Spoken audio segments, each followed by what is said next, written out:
I heard it clearly. I wasn't hard of hearing, not yet, and I wasn't confused. I had just set a plate of pot roast on the table, the same pot roast I'd been making every Sunday for 40 years, when my son-in-law looked up from his phone and said, "We've been talking, and we think it might be time for you to find your own place." I stood there holding the serving spoon. My daughter didn't look up from her plate. I said, "Excuse me?" He said, "You know, something smaller. A senior apartment, maybe. There's a nice one over on Clover Street. We drove past it last week." I looked at my daughter. She was cutting her pot roast into very small pieces. She didn't stop cutting. I set the serving spoon down. I pulled out my chair. I sat down, and I said, "Let's eat." Nobody said another word about it that night, but I heard every word that hadn't been said. That was the first Sunday of March. By the following Friday, I had made a phone call that would change everything for all of us. And I did it quietly, the way I have always done the things that matter most. I did it while they were both at work, while the house was still, while the only sound was the clock on the mantel that my husband Walter had bought at an estate sale in 1987 and carried home in the back of his truck like it was made of gold. I suppose I should go back to the beginning. Not the beginning of the trouble, the beginning of the house. Walter and I bought the property in 1979. It wasn't much to look at then. The lot sat on the edge of a small town in central Ohio, backed up against a tree line, with a creek that ran through the far corner of the yard. The house on it was what the realtor called a handyman special, which was a polite way of saying the roof sagged, the porch railing had rotted through, and the kitchen floor dipped toward the east wall like it was tired. We paid $31,000 for it and thought we were rich with debt. Walter was a carpenter by trade. Not a contractor, not a developer, a carpenter. He built things with his hands, and he built them to last. Every weekend for the first 4 years we owned that house, he was either fixing something or improving something. He reframed the back bedroom. He poured a new concrete foundation under the porch. He built kitchen cabinets from scratch, one at a time, staining them a warm walnut that I still think is the most beautiful color I've ever seen in a kitchen. I worked too. I taught second grade for 31 years at Lincoln Elementary. Every summer I painted. Every spare hour I had, I was stripping wallpaper, or laying tile, or refinishing the floors on my hands and knees with a rented sander that left my arms aching for a week. We did not hire things out. We did not have the money to hire things out. But more than that, we didn't want to. It was ours. Every nail, every board, every coat of paint was ours. We had one child, our daughter, Claire. She was born in 1981, in the back bedroom that Walter had just reframed. I used to tell her she was the best thing we ever built in that house. She grew up there. She learned to ride a bike in the driveway. She had her first heartbreak sitting on the back porch steps. She left for college in 1999, and I remember standing in her empty doorway thinking that the house felt like it was exhaling. Walter died in 2014. Heart attack, sudden, no warning. He was 67 years old and had never been sick a day in his life, and then one Tuesday morning he was gone. The house became very quiet after that. Claire lived in Columbus by then. She had met her husband, Derek, at a work conference in 2009. He was in sales. He wore good shoes and had a firm handshake and smiled easily. And I tried to like him the way you try to like someone your child loves. There were things about him I genuinely appreciated. He was organized. He was punctual. He called on birthdays.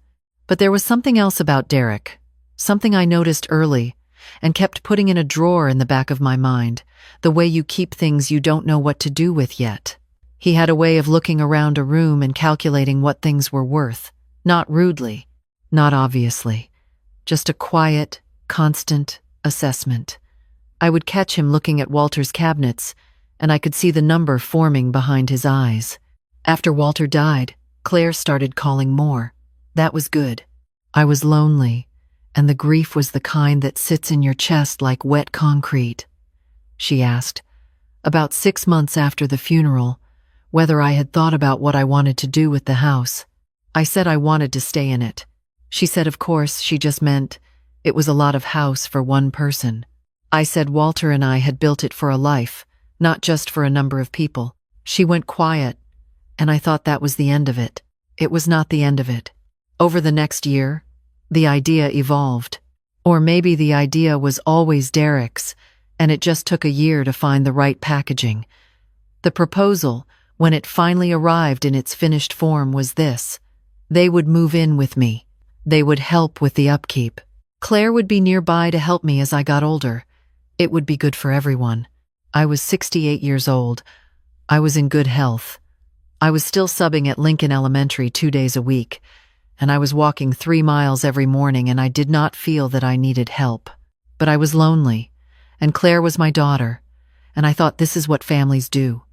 They take care of each other. They share space. I said yes.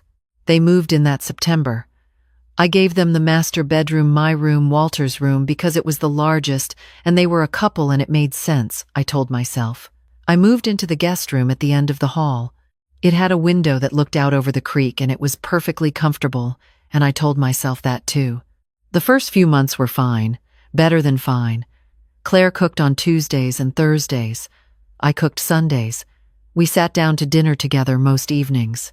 Derek fixed the gutter on the north side that had been pulling away from the fascia, and I was genuinely grateful for that. But things shift. They shift so slowly. You almost don't notice until you're standing in your own kitchen looking for a pan you've owned for 20 years and realizing you don't know where it is anymore because someone rearranged the 20 years. Cabinets while you were out. That happened in November. It sounds like a small thing. It was a small thing. But it was the first small thing in a series of small things that were not taken together, small at all. By January, Claire had repainted the living room. She asked me first, I'll give her that, but the asking had a quality to it that wasn't really asking. It was informing. We were thinking of repainting the living room. It's a little dated. Would that be okay? And the way she said it, I knew that the painting had already been decided. I said that was fine. The color was gray. A blue-gray, cool and smooth. Walter had painted that room a warm cream in 1993, and I had loved it every day since. I said nothing about that. By February, a door had been installed. A door on the hallway to what had become their side of the house. The master bedroom, the bathroom beside it, the little sitting room that Walter had built as a home office. I came home from a walk one morning, and there was a door where there had never been a door, and Derek was standing in the hallway looking very pleased with himself about the hinges. I said, "What's this?" He said, "Just a little privacy, you understand." I said, "Of course." I went to the kitchen, and I made myself a cup of coffee, and I stood at the window looking out at the yard, and I thought about Walter. I thought about what he would say, and I remembered something he used to tell me when I was upset about something I hadn't addressed directly. "Dorothy, a problem you don't name doesn't get smaller, it just gets comfortable." But I didn't name it. I kept putting things in that drawer. Spring came. Derek began talking about the yard. He had plans, he said, for the backyard. He wanted to level the slope near the creek and put in a patio. He had looked at pavers. He had a number in mind. I said the slope near the creek had been intentional. Walter had graded it that way to manage water runoff and keep the basement dry. Derek said technology had come a long way since then. I said I would think about it.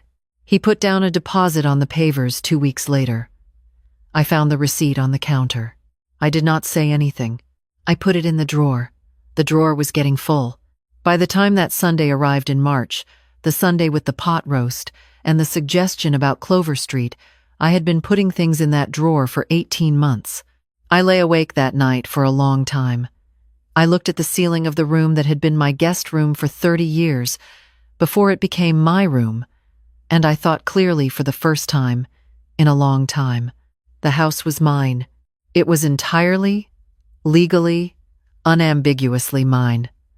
Walter and I had paid off the mortgage in 2001. There was no lien, no loan, no shared ownership, no arrangement of any kind that gave anyone else a claim to it. I had never added Claire's name to the deed. I had thought about it once, after Walter died, Thought about it the way you think about updating a will that you never actually get around to updating. But I hadn't done it. That fact sat in my chest that night like something solid and warm. I didn't sleep much, but when I did sleep, I slept well. Monday, I called my friend Ruth. Ruth and I had taught together at Lincoln for over 20 years. She was 72 now, and sharp as a tack, and she had been divorced twice and owned 2 rental properties and understood the mechanics of real estate better than anyone I knew. I told her what had happened. I told her all of it: the door in the hallway, the gray paint, the pavers, the pot roast, Clover Street. Ruth was quiet for a moment. Then she said, "Dorothy, what do you want?" I said, "I want to not be managed out of my own life." She said, "Then stop letting them." She gave me the name of a real estate attorney. Not a realtor, an attorney. Someone who could walk me through my options and my rights and the process in full before I made any decisions. She said, "You go in there informed. You don't do anything you haven't thought all the way through." I made the appointment for Wednesday. His name was Mr. Hensley. He had a small office above a dry cleaner on Main Street, and he had been practicing real estate law in this county for 30 years, and he had the kind of calm that comes from having seen everything, at least twice. I sat across from his desk, and I told him my situation. He listened without interrupting. When I finished, he folded his hands and said, "You own the property outright?" I said yes. He said, "And your daughter and son-in-law are living there as guests? No lease agreement? No rental arrangement? No written agreement of any kind?" I said that was correct. He said, "Then your options are straightforward. You can ask them to leave. You can sell the property, or you can do nothing. But I want you to understand you have every right to do any of those things. The house is yours." I sat with that for a moment. I said, "If I sell, what does the process look like? How long does it take? What would they be entitled to know, and when?" He walked me through it. In Ohio, selling a property you own outright is not a complicated process. I would need to list, receive offers, go through inspection, and closing the usual sequence. There was no legal obligation to inform the occupants of a sale until the closing was complete, and the new owners needed to take possession. At that point, I would be obligated to provide notice. The standard in Ohio for an informal occupancy without lease is 30 days. 30 days. I drove home slowly. I took the long way, past the elementary school, past the hardware store where Walter used to spend whole Saturday afternoons that I would pretend to be annoyed about. I drove past the house without stopping, just to look at it from the outside. The front garden was still neat. The porch railing was solid. Walter had replaced every spindle in 2009. The maple in the front yard was enormous now, the same maple we'd planted as a sapling the year Claire was born. I parked down the street and sat in my car for a long time. Then I drove to the library and used their computer to look up property values in my neighborhood. The house had been assessed at a number that made me sit back in my chair. Property values in central Ohio had done things in the past 10 years that no one had quite anticipated. The house we had bought for $31,000 was now worth, according to 3 separate comparisons, somewhere between $340,000 and $360,000. I sat with that number too. I called Ruth from the library parking lot. I told her the number. She said, "Dorothy, buy yourself something beautiful." I called Mr. Hensley the next morning. I said I wanted to proceed. He referred me to a realtor he trusted, a woman named Connie who had short gray hair and very direct eyes, and who came to the house the following Tuesday while Derek was at work and Claire was at her office in Columbus. Connie walked through every room. She did not say a word about the gray paint. She ran her hand along Walter's cabinets in the kitchen and said, "Original?" I said my husband built them by hand. She said, "That's the kind of thing that sells a house." She gave me a number. It was within the range I had seen at the library. We talked through the timeline. She said if we listed quickly and priced it right, she would expect strong interest within the first 2 weeks. In this market, in this neighborhood, she said 30 to 45 days from listing to closing was realistic. I signed the listing agreement that afternoon. Sitting at the kitchen table my husband had also built by hand. in the house we had built together, in the room where we had eaten 35 years of Sunday dinners. The listing went live on a Thursday.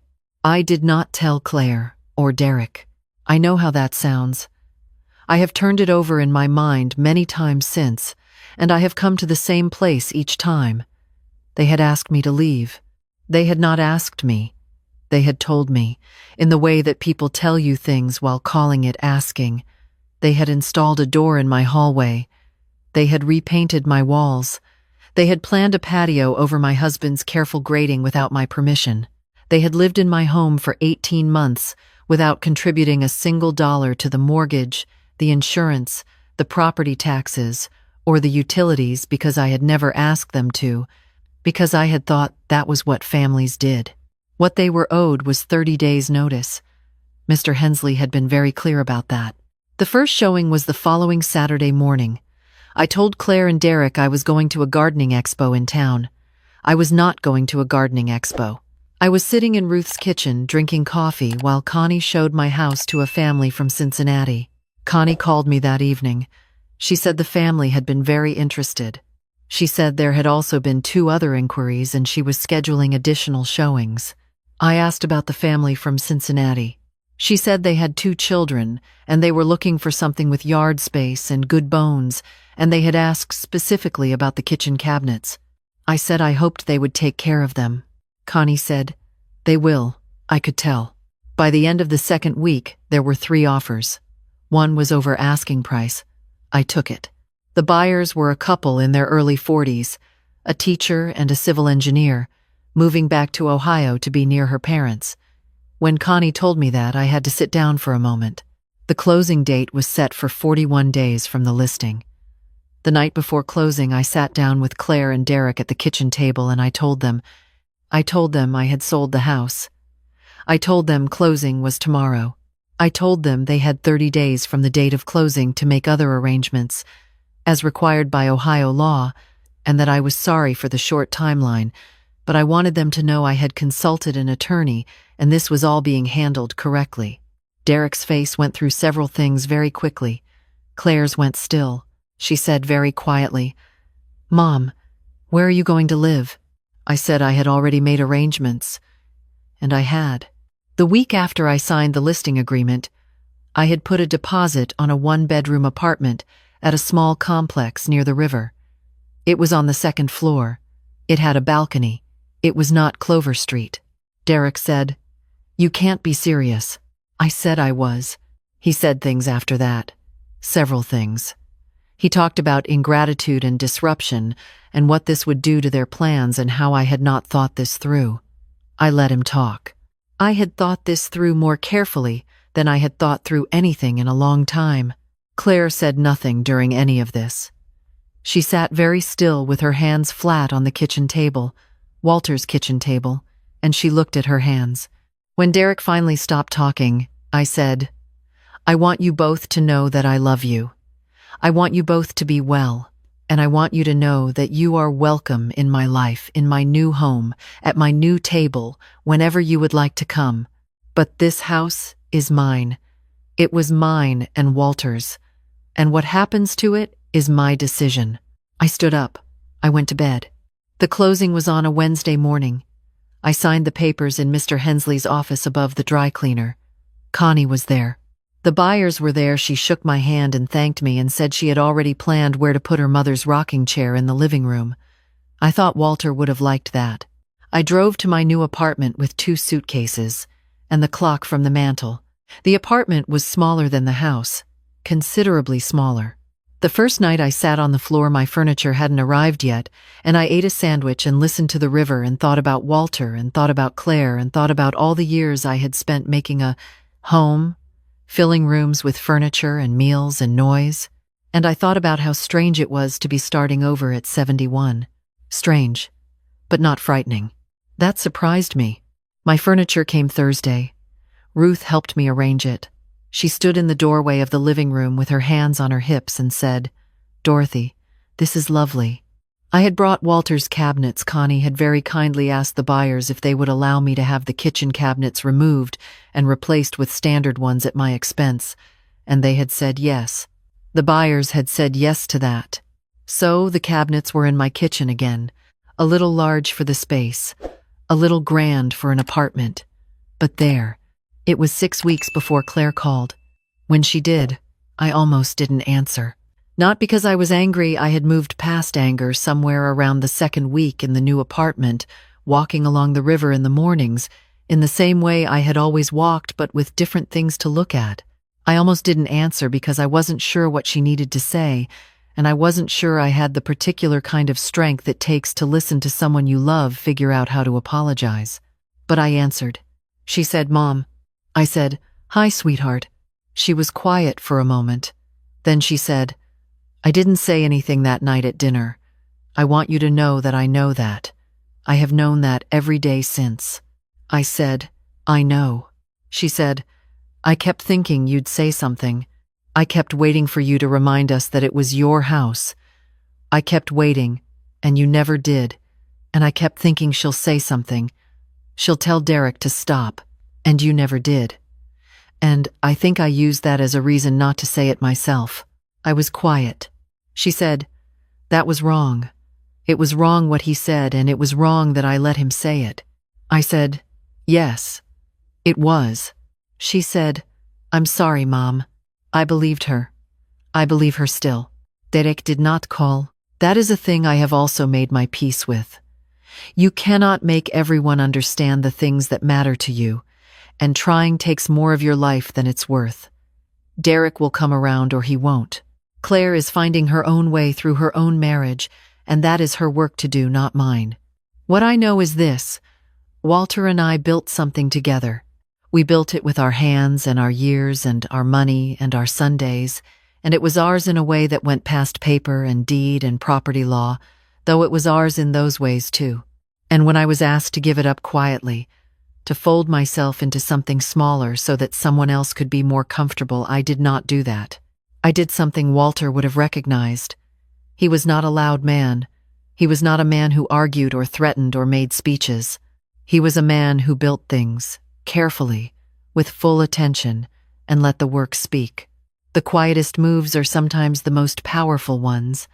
I am 71 years old. I have a balcony above a river. I have Walter's clock on my mantel, and Walter's cabinets in my kitchen. I have Ruth, who comes on Thursdays and has strong opinions about everything. I have Claire, who is finding her way back to me, slowly. And I am leaving the light on. I have my life. It fits me exactly. And every morning, I walk along the river for 3 miles, and I come home to something I chose, and I make my coffee, and I sit at my small table, and I think this is enough. This is more than enough. This is mine.